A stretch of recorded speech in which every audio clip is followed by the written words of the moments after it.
US Iran ଉପରେ ପୁଣି attack କଲା କିନ୍ତୁ ଆମେମାନେ ସମସ୍ତେ ଜାଣିଛନ୍ତି କି ଏବେ यूएस ଇରାନ ମଧ୍ୟରେ ସିଜ୍ ଫାୟାର ଚାଲିଥିଲା କିନ୍ତୁ ଏହି ଆଟାକ୍ କାହିଁକି ହେଲା ଚାଲନ୍ତୁ ଜାଣିବା। ଏହି କାହାଣୀ ଆରମ୍ଭ ହୁଏ ଜୁନ୍ 23 ତାରିଖରୁ। ସମୁଦ୍ରରେ ଫସି ରହିଥିବା ଜାହାଜଗୁଡ଼ିକୁ ସୁରକ୍ଷିତ ବାହାର କରିବା ପାଇଁ ଜାତିସଂଘ 2ଟି ନୂଆ ସମୁଦ୍ର ପଥ ଘୋଷଣା କରିଥିଲା କିନ୍ତୁ ଇରାନ ଏହାକୁ ସେହି ଦିନ ହିଁ ପ୍ରତ୍ୟାଖ୍ୟାନ କରିଦେଲା ଏବଂ କହିଲା ଯେ ସେମାନଙ୍କ ସହ ବିନା ଆଲୋଚନାରେ ଏହି ନିଷ୍ପତ୍ତି ନିଆଯାଇଛି।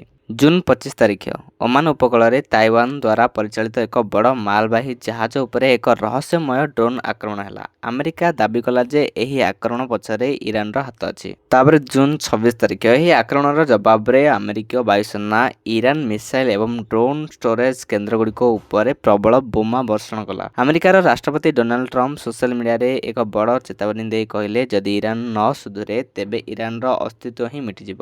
ଜୁନ୍ 27 ତାରିଖ ଇରାନର ସେନା ଆଇଆରଜିସି ମଧ୍ୟ ଚୁପ୍ ବସିଲେନି। ସେମାନେ ସେହି ଅଞ୍ଚଳରେ ଥିବା ଆମେରିକୀୟ ସେନା ଘାଟି ଉପରେ ଓଲଟା ଆକ୍ରମଣ କଲେ। ଏହାକୁ ଶାନ୍ତି ଚୁକ୍ତି ପରର ସବୁଠାରୁ ବଡ଼ ଏବଂ ସାଂଘାତିକ ଆକ୍ରମଣ ବୋଲି କୁହାଗଲା। ସେଦିନ ହିଁ ଆମେରିକୀୟ ସେଣ୍ଟ୍ରାଲ କମାଣ୍ଡ ଇରାନ ଉପରେ ଦ୍ୱିତୀୟ ପର୍ଯ୍ୟାୟ ମାନେ ସେକେଣ୍ଡ ୱେଭରେ ବଡ଼ ଧରଣର ଏୟାର ଷ୍ଟ୍ରାଇକ୍ କଲା। ଜୁନ୍ 28 ତାରିଖ ଇରାନ ପକ୍ଷରୁ ଆହୁରି ବଡ଼ ଜବାବୀ ଆକ୍ରମଣ ହେଲା। ଇରାନ ବାହାରିନ୍ ଏବଂ କୁଏତରେ ଥିବା ଆମେରିକୀୟ ସେନା ଶିବିରକୁ ଟାର୍ଗେଟ କରି ମିସାଇଲ୍ ମାଡ଼ କଲା ଯାହାକୁ ନେଇ କୁଏତ ଓ ବାହାରିନ୍ ଇରାନର ଏହି କାର୍ଯ୍ୟକୁ ତୀବ୍ର ନିନ୍ଦା କରିଛନ୍ତି।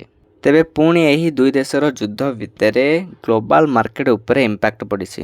ଏବେ ଏହି ଦୁଇ ଦେଶର ଯୁଦ୍ଧ ଭିତରେ ଏବେ ପୁରା ବିଶ୍ୱ ବଜାର ଭାରି ଚାପରେ ଅଛି। ସୋମବାର ବଜାର ଖୋଲିବା ମାତ୍ରେ ଅସ୍ଥିରତା ବଢ଼ିବାର ଆଶଙ୍କା କରାଯାଉଛି। ଆପଣ ଜାଣିଥିବେ କି କେମିତି ଯୁଦ୍ଧ ସମୟରେ ତେଲ ଦର ଆକାଶ ଛୁଆଁ ହୋଇଥିଲା ଯାହା କିଛି ଦିନ ତଳେ ଶାନ୍ତି ଚୁକ୍ତି ପରେ ସାଧାରଣ ସ୍ଥିତିକୁ ଆସିଥିଲା। ହେଲେ ଏହି ଶାନ୍ତି ଚୁକ୍ତି ପୁଣି ଭାଙ୍ଗିଯିବା ପରେ ତେଲ ଦର ପୁଣି ବଢ଼ିବା ସହ ବିଶ୍ୱ ଅର୍ଥନୀତି ଏକ ବଡ଼ ଜାଲ ବା ଟ୍ରାପରେ ଫସିବାକୁ ଯାଉଛି କି? ଏବେ ସ୍ଥିତି ଏମିତି ହୋଇଛି ଯେ କେହି ଜିତି ପାରୁନାହାନ୍ତି କି କେହି ଯୁଦ୍ଧରୁ ଓହରି ପାରୁନାହାନ୍ତି। ଆପଣଙ୍କୁ କ'ଣ ଲାଗୁଛି ଏହି ବିବାଦ କ'ଣ ତୃତୀୟ ବିଶ୍ୱଯୁଦ୍ଧର ରୂପ ନେବ? ଆପଣଙ୍କ ମତାମତ କମେଣ୍ଟ ନିଶ୍ଚୟ ଲେଖନ୍ତୁ। ଜୟ ହିନ୍ଦ।